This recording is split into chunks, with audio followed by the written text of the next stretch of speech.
Good morning, and welcome to the Financial Optimist. And today I'm asking the question, what does it really mean to be middle class, and does the definition change over time? So let's dive right into it.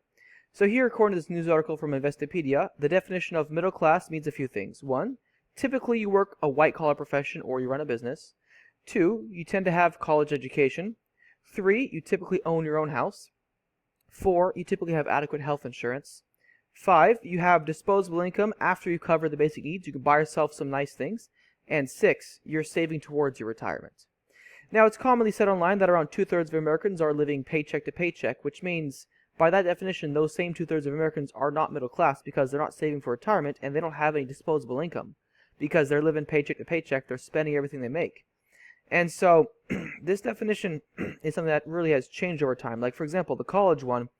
It used to be decades ago, if you had a college degree, it guaranteed you a good paying job. But nowadays, with the rising cost of college and with the lack of jobs after graduation, this really isn't a sign of prosperity or success anymore. I mean, for some people it can be, but for the average person, much less so than it used to be. And so, many parts of this definition are questionable, because by this part of the definition, most people aren't middle class, and this part of the definition doesn't really seem to matter anymore. So, is this an outdated definition? Well, instead of just looking at some opinion online, let's look at an actual specific data point. And I'm talking about air conditioning.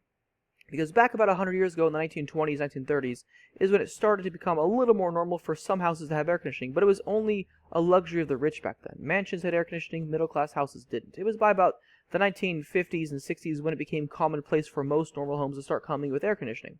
So this chart here shows us by region, and the red line here is total. It was back in the 1970s, about 50% of houses had air conditioning, and today it's about 90%. If we look at certain regions like the Northeast, for example here, it was around 20% back in the 1970s, and nowadays over 80% of those houses have air conditioning. So as we can see, even just the past 50 years, the rate of air conditioning has increased substantially. So if you bought a house, say back in the 1920s, you would have been considered middle class to not have an air conditioning. But if you buy a house today, and it doesn't have air conditioning, you're considered lower class because everyone has air conditioning. You can buy a window air conditioner for just a few $100, toss it in your house, and you have AC. So, this is something that's no longer considered a luxury. It's considered a basic good or a staple item that everyone has. So, if the definitions of middle class can change over time, do they always go up, or can they go down? So, let's look at this. This news article here asks, what does it really mean to be middle class in 2025? And this one here says income isn't the only factor. And basically, what my opinion on that topic is, your income doesn't really matter. The only thing that matters is your savings rate. Let's say you're someone who makes $100,000 a year with a 5% savings rate. You put $5,000 a year into savings. But what if you're someone who makes $50,000 a year and you have a 20% savings rate? That means that person saves $10,000 a year. So who's richer, the man who makes $100,000 a year or the man who makes $50,000 a year? Well, the answer is the man who makes $50,000 a year, because he actually keeps $10,000 at the end of the year. He has more money. He didn't spend it. So your pre-tax income doesn't really matter. What matters is how much of that you keep after your expenses are paid. How much goes into savings, how much goes into investments, how much goes towards retirement. Those are the metrics that actually make a difference for your future. So, another aspect is homeownership is no longer a guarantee. And for this one, look at a chart here. Over the past little over 100 years, you see, back in 1890, 1900, it was less than half of Americans owned a house. But now we can see at the peak back in 06, it was around 70% of Americans owned a house. But, as we can see, it's been dropping off. It was as low as around 63, 64% there for a little while. Now it's back up a little bit more, on 65%.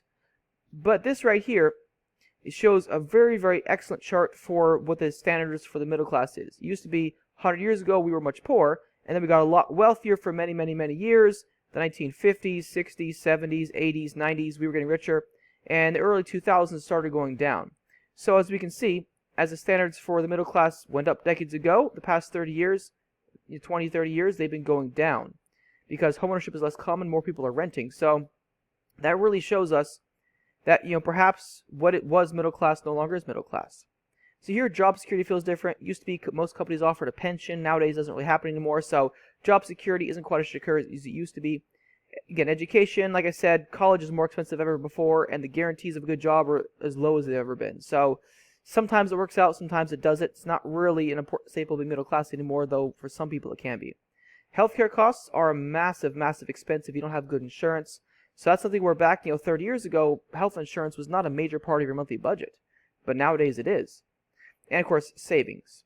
If you're not saving money, you're not getting rich. So my definition of prosperity is, of course, your savings rate. I believe your net worth should increase year over year, every year. However much money I have now, it needs to be more than that a year from now, and even more than that a year after that. So if I were to travel in time 10 years from now, the future me should have a lot more money then than I have now because I'm always saving every single year. My net worth never goes down, it always goes up. And so, when you look at these standards for middle class here, you realize, what used to be considered poor just 30 years ago is now considered middle class. What was considered middle class is now considered rich. So, a good example here, this is the home from the movie Home Alone, came out back in 1990. And the family is portrayed as being a very solid upper middle class family. Very comfortable, very nice life, but they're not quite wealthy. They're not necessarily multimillionaires. And when it comes to being rich, my personal definition of rich means you could afford to retire today. If you could quit your job, retire, and never work a day in your life, you're rich. But if you're someone that has a lot of bills, maybe you have a mortgage on a very large house, maybe you're still paying off your cars, maybe you live a very nice lifestyle, which is very expensive, and you have to keep working in order to fund your lifestyle, you're not truly rich because you can't afford to retire. Very much upper middle class for 1990 standards. But, in today's standards, I would say this has become a very upper class house. It used to be upper middle class, now it's upper class, because middle class families would never have a chance at this house today. And so when you look at all the relevant factors, you realize over the past 30 years, things have changed. Like, let's say you grew up in a middle class house in the 1990s. In order for you to afford the same lifestyle today, you would have to make a lot more money now than your parents made back then. And if you made the same money now your parents made back then, you would now be considered lower class. As let's say, for example, 30 years ago, living in the trailer park was considered lower class, but now living in a trailer park is considered lower middle class. Because that's the only thing middle class can afford is a trailer park, maybe a condo. People can't really afford houses anymore. That's why we see the homeownership rate starting to go down, because the younger generation can't afford houses.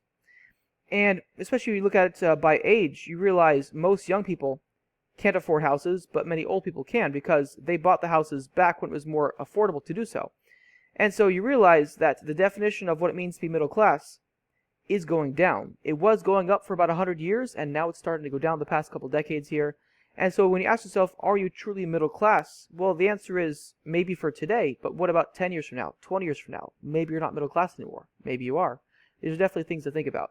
And so when people talk about, I want to have a good life, well, what do you mean by that? Because a good life now costs a lot more than it used to. Anyways, drop a comment down below in the comment section. Let me know what you think about today's video, and I'll see you next time.